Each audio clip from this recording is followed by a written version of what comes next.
అందరికీ నమస్తే అండి. గుంటూరులో అంబటి రాంబాబు గారి నివాసం దగ్గర ఈరోజు సాయంత్రం నుంచి కూడా ఉద్రిక్త పరిస్థితులు నెలకొన్నాయి.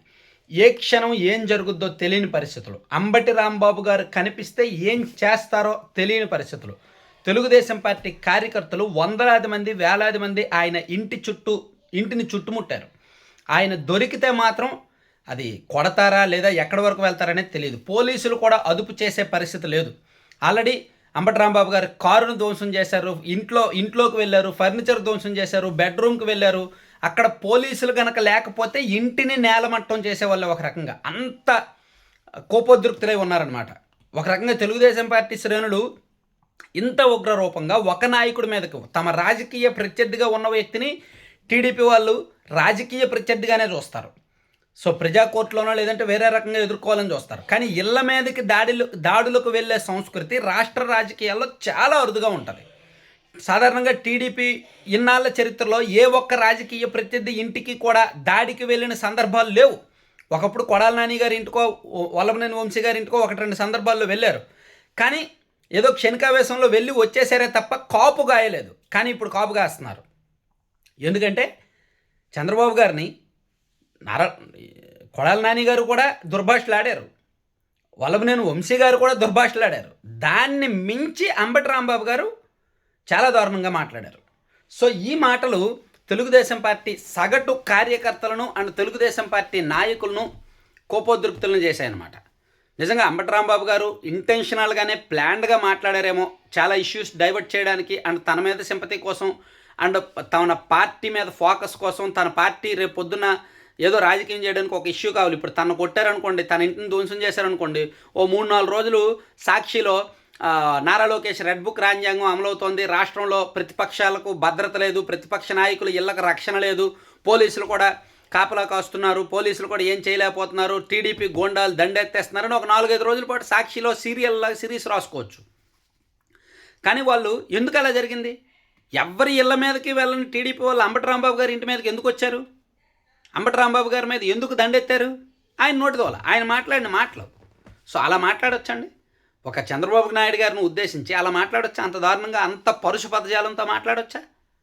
సో అంబటి రాంబాబు మేబీ ఇది నేను సమర్థించాల్సిన పని లేదు, అలాగని వ్యతిరేకించాల్సిన పని లేదు. కానీ ఇంతవరకు రావడానికి కారణం రాంబాబు గారే.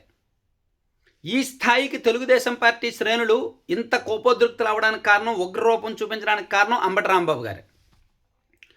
ఆయన చేజేతులో చేసిందే, ఆయన చాలా పకడ్బందీ ప్రణాళిక ప్రకారం ఆయన చేసుకున్నదే.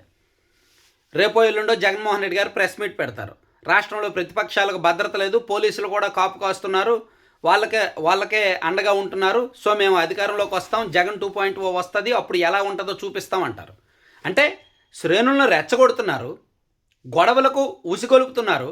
గొడవలు అయిన తర్వాత వాళ్ళు రెచ్చిపోయిన తర్వాత ఇదిగో రెడ్ బుక్ రాజ్యాంగం, వాళ్ళు రెచ్చిపోతున్నారు, అలా ఉంటున్నారు, ఇలా ఉంటున్నారు అని ఏడుస్తున్నారు. ఇది సామాన్య ప్రజలు గమనిస్తారు. ఒకప్పుడు ఉన్నట్టయితే మీడియా లేదు. ఇప్పుడు మీడియా కానీ సోషల్ మీడియా కానీ చాలా చైతన్యంగా ఉంది. మేబీ అక్కడ అంబటి రాంబాబు గారు ఆయన అలా అనడానికి ఆయన ప్రెస్ మీట్ ఇందాక చూశా. నన్ను మహిళలు అండ్ కొంతమంది తెలుగుదేశం పార్టీ గోండాలు నా మీద కర్రలు రాడ్లు పట్టుకొని వచ్చారు, సో నేను వాళ్ళని తిట్టాను, నేనేమి చంద్రబాబు గారిని తిట్టలేదు అన్నాడు ఆయన. కానీ ఆయన తిట్టిన తిట్టుల్లో, ఆయన మాట్లాడిన మాటల్లో చాలా స్పష్టంగా ఎవడొస్తాడో రండి లంకొడుకులు, చంద్రబాబు నగ్గాడు వస్తాడా, చంద్రబాబు గారు అమ్మ మొగుడు వస్తాడా, లంకొడుకు రమ్మను అని అన్నాడు. అంటే దాని అర్థం ఏంటి? చంద్రబాబు గారిని అన్నట్టు కాదా?